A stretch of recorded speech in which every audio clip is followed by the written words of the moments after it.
appeal to the voters that elections belong to you. बहुत मेहनत की है हमने 2 साल में, आगे भी करेंगे, लेकिन दामोदर अब आपके हाथ में है.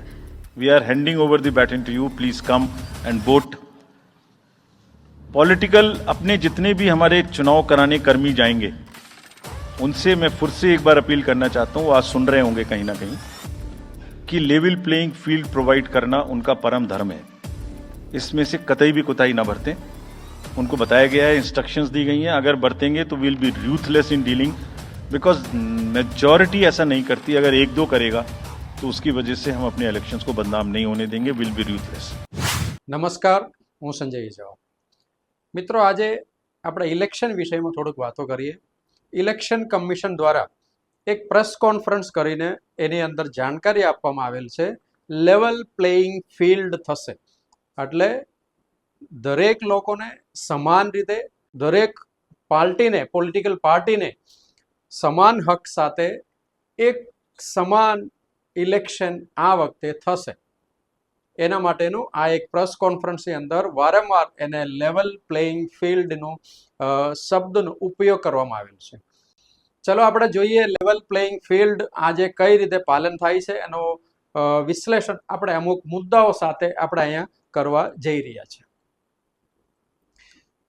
આ જે ચૂંટણીની અંદર અથવા કોઈ પણ ચૂંટણીની અંદર ધાર્મિક મુદ્દાઓ, સેનાઓ, મંદિર, આવા કોઈ પણ મુદ્દા ઉપર તમે ઇલેક્શનના કેમ્પેનિંગ ના કરી શકે તો પછી હાલમાં અત્યારે સોશિયલ મીડિયા હોય, અન્ય હોર્ડિંગ હોય, એની અંદર તમે જોઈ શકો છો સત્તા પક્ષના પાર્ટી દ્વારા રામ મંદિર હોય અથવા સેના હોય, સૈન્ય હોય, એ લોકોનો તમામના ફોટો મૂકીને અત્યારે પણ આગળના ભૂતકાળમાં જેમ ઇલેક્શનમાં જે કેમ્પેનિંગ કર્યું હતું એ સેમ સમાન રીતે હાલમાં પણ અત્યારે આ પ્રમાણેનો જે ધાર્મિક મુદ્દાઓ પર અત્યારે પણ ઇલેક્શનનું કેમ્પેનિંગ થઈ રહ્યા છે. देंगे और पहले जब उनकी सरकार थी उन्होंने कहा था कि देश की संपत्ति पर पहला अधिकार मुसलमानों का है.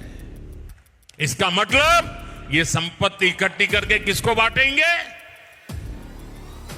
जिनके ज्यादा बच्चे हैं उनको बांटेंगे.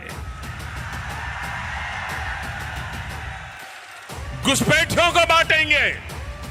સોશિયલ મીડિયાનો જે કન્ટેન્ટ છે એના પણ હું તમને એક વિડીયો બતાવું છું. એ વિડીયોની અંદર સ્પષ્ટપણે દેખાય છે સોશિયલ મીડિયાના કન્ટેન્ટમાં દરેક લોકોને, જે કઈ લોકો સત્તા પક્ષની સામે જો અવાજ ઉઠાવતા હોય અથવા જે સત્ય બહાર લાવવા માટેનો પ્રયત્ન કરતા હોય એ લોકોને તમામને જે આ કન્ટેન્ટ છે એ સેન્સિટિવ કન્ટેન્ટની અંદર નાખી દેવામાં આવે છે.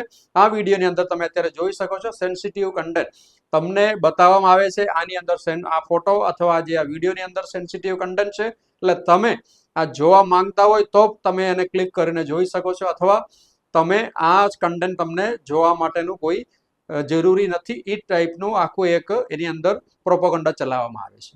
તો આ જે લેવલ પ્લેઇંગ ફિલ્ડ એની અંદર આ સમાન અધિકાર અહીંયા પણ નથી મળતો. મંદિર હોય, મસ્જિદ હોય, હિન્દુ મુસ્લિમ હોય અથવા સેના હોય, એની નામે જ્યારે ઇલેક્શન કેમ્પેનિંગ થતા હોય ત્યારે પણ આ લેવલ પ્લેઇંગ ફિલ્ડ આની અંદર જોવા નથી મળતો. અને બીજો એક મુદ્દો આપણે એ જોઈએ, વિપક્ષના નેતાઓને હાલમાં જેલમાં નાખવાનો અત્યારે પ્રક્રિયા ચાલી રહ્યા છે. જ્યારે વર્ષોથી એનું ઇન્કવાયરી ચાલતું હોય તો આજ દિન સુધી એને કોઈ પુરાવા મળી આવ્યા નથી, એટલા માટે એને જેલમાં નાખવાનું કોઈ પણ મુદ્દા એને મળ્યું નથી. પણ હવે એના મુદ્દા બનાવીને જેલમાં નાખે એટલે આ જે ચૂંટણીમાંથી એને દૂર રાખવા માટે, એટલે વિપક્ષના ઘણા બધા નેતાઓને દૂર રાખવા માટેનું આ એક ષડયંત્ર ચાલી રહ્યા છે. અને આને લેવલ પ્લેઇંગ ફિલ્ડની હારે કોઈ સરખામણી કરવામાં આવતું નથી, કારણ કે વિપક્ષને કઈ રીતે દબાવાય એના માટેનું અત્યારે આ ષડયંત્ર અત્યારે ચાલી રહ્યા છે.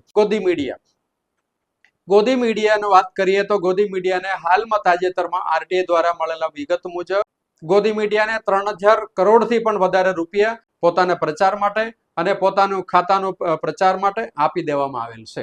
તો આ ગોદી મીડિયા કોના ગુણગાન ગાય છે તમે ઓપન કરીને ચેનલ ઓપન કરો એટલે તમને દેખાશે. વિપક્ષના એક પણ નેતાઓને, વિપક્ષના એક પણ વાતોને આગળ મૂક્યા વગર આ જે અત્યારે ચાલી રહ્યા છે ગોદી મીડિયાનું કામકાજો. આટલા બધા પૈસા એક સાથે આપી દીધા હોય એટલે ગોદી મીડિયા પછી કોની વાત કરશે એ તમને પણ ખબર છે.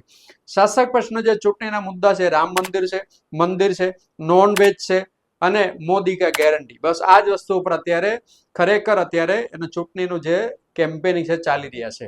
પણ જ્યારે સરકારના એક ખાતા દ્વારા જાહેર કરવામાં આવ્યું છે દેશની અંદર સૌથી વધુ અત્યારે બેરોજગારીનો મુદ્દો ચાલે છે, એના પછી હોય તો ભૂખમરીનું ચાલે છે અને મોંઘવારીના મુદ્દા પણ એટલું ઉપર ચાલે છે. તો આ મુદ્દાઓ ઉપર ચર્ચા કરવાની જગ્યા ઉપર મંદિર ઉપર, નોનવેજ ઉપર, સૈન્ય ઉપર તમને તમારું જે ધ્યાન ભટકવા માટેનું આખું આ ષડયંત્ર કરીને આ લેવલ પ્લેઇંગ ફિલ્ડ જે અત્યારે ક્વેશ્ચન જોવા નથી મળતો એ પ્રમાણેનું અત્યારે કામ થઈ રહ્યા છે. અને હાલમાં અત્યારે એક ઈવીએમ અને વીવીપેટનું જે ડેમો કરવામાં આવેલો હતો, જે જગ્યા પર ઇલેક્શન થતા હોય એ કોન્સ્ટિટ્યુશનમાં એકવાર આ જે ડેમો બતાવવા માટેનું કહી દો છે અને બતાવે છે.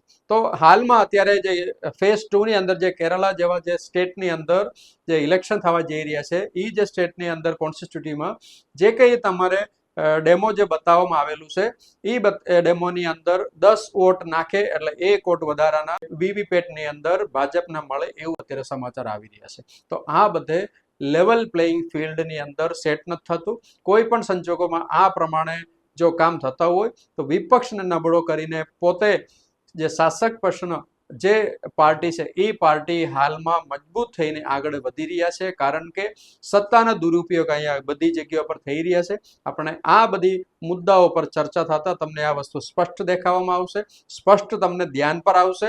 બસ એકવાર તમે જરૂરથી વિચારજો, કારણ કે જે મુદ્દાઓ પર ચર્ચા થવી જોઈએ એ મુદ્દાઓ પર ચર્ચા થતી નથી અને મુદ્દાઓ અને અલગ અલગ મુદ્દાઓ પર રોજે રોજે નક્કી કરવામાં આવે છે આજે કયા મુદ્દા ચર્ચા ઉપર લાવવું એ અત્યારે આ શાસક પક્ષનું કામ છે.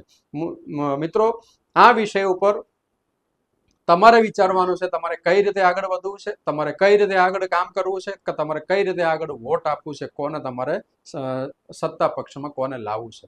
હવે તમારી હાથ ઉપર છે, તમે વિચારજો જરૂરથી અને તમારો જે વિચાર છે અમને કમેન્ટ કરીને જણાવજો. કાયદા કથાને યુટ્યુબ ચેનલ હોય અથવા અમારા અન્ય કોઈ પણ પ્લેટફોર્મ પર તમે એને કમેન્ટ કરીને જણાવજો. નમસ્કાર.